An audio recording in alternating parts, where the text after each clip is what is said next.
I asked this question clearly, tongue planted firmly in my cheek. But where have the goals gone, Owen? I think last couple of games has obviously required a different sort of side to my game, more sort of helping out and defending and being resilient, and not as much emphasis getting in the box, but still managed to get in there a couple of times. Just couldn't quite get on the end of anything. But hopefully they come back on Saturday. I was talking to somebody about you, and your quote-unquote running charts are off the scale right now. So, I mean, just in terms of putting in the hard yards, still all there. Yeah, I think it's something that has been probably a big addition to my game, probably more so this season than any other. That ability to get up and down the pitch and get in the box and be sort of powerful with the running. I think all the lads have really improved in that, and I think obviously that's a testament to Dave. The pre-season work, the off-season work, even. When you work so hard off-season and when you come back in, then you put yourself in a good place. It's a privilege really to be able to run about as much as I can, and if that helps the team, then I'd love to do it. Because each role within the team will require a different amount of legwork. I assume we know, don't we? But ultimately, I wonder if that's in part because you've gone up a division, so there is perhaps a greater emphasis on that type of thing. I think so, yeah. And I think we look at stats a lot and scrutinise everything we can, try and get the best out of everything. But I think the ball's probably in play a bit more in League One as opposed to it was in League Two. Teams are a lot more direct in League Two and seem to take a bit longer to get the ball in for whatever reason that is. I think in general the ball tends to be in play more, and you spend a lot more time pressing as opposed to just kind of looking for second balls. So I think that's probably been the biggest reason why myself and probably mainly the midfield, I think, has ended up covering more ground really. Do you feel as though the momentum is kind of shifting in the right direction again after recent performances and with that result? Yeah, I think, to be fair, I felt that for a little while.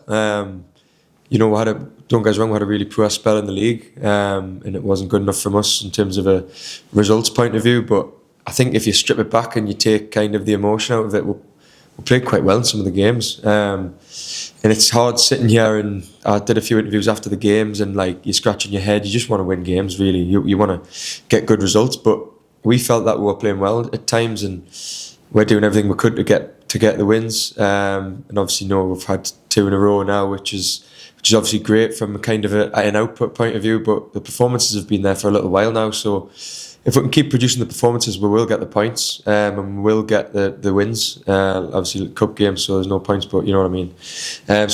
Just hopefully we can build on it and just keep performing well, really. Yes, Chesterfield Mark II. It'll be a completely different team towards it at the weekend. But what did you learn maybe about how Paul Cook wants to set his team out as a challenge this weekend?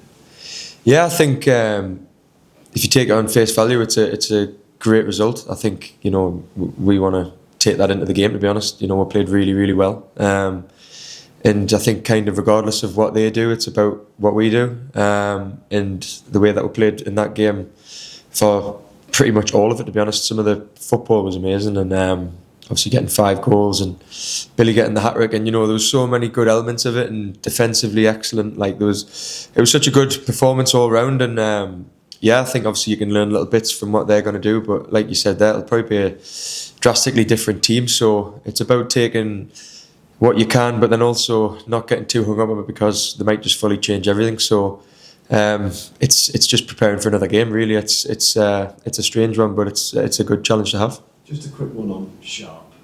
How much do you guys look up to him, just from in every sense, I suppose, but from a mentality perspective, that at his age, he still wants to do everything. He's still got talents. 300 goals, it'll happen. This season, etc. That he's got such a strong mindset that is taking him to this stage. Yeah, he's an unbelievable person more than anything else. Since he came in, I was already here. But he lit up the room whenever he comes into it. He's a great laugh, great bloke. He can speak about anything. He loves having the laugh, but then he knows when to be serious as well. And he just buys into everything we are, and I think he's been a great addition, and I just love playing with him, and hopefully he keeps scoring goals and breaks all the records that he loves to break, because I know he loves all of his stats and all the things like that, and why not? I think when you've scored that many goals and played that many games, you deserve to focus on every one and try and hit every milestone you can. So he's a great human being and a fantastic footballer as well. FA Cup then. Well, first and foremost, as a fan of football, what does it mean to you?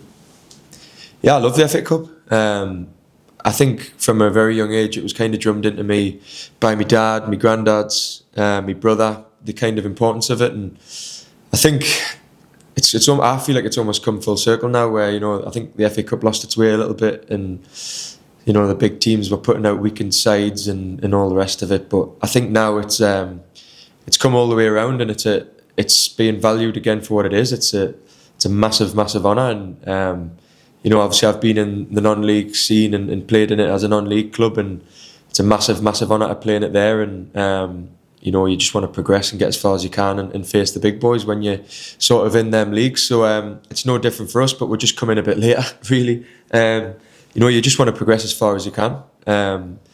All the games have that little bit of extra edge to it when it's a knockout game. And yeah, I just love playing it, to be honest. And I feel like the knockout games kind of bring out the best in me. So yeah, I'm really looking forward to it. Just finally, it's the one kind of FA Cup memory you can either pick it as a fan, I suppose, growing up playing, that really stands out for you. I think as a fan, I remember watching Newcastle against Blackburn. Ben Arthur scored a worldie at St James's, but Newcastle didn't have much luck in the FA Cup other than that.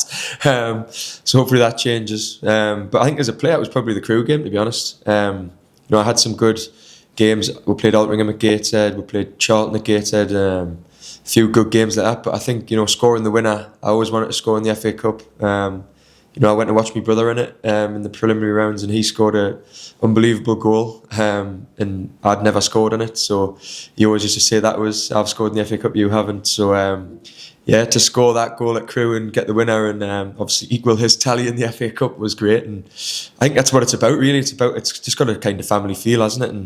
And yeah, I think I love to play in it, and yeah, I think that's sort of the feeling between everyone in the dressing room.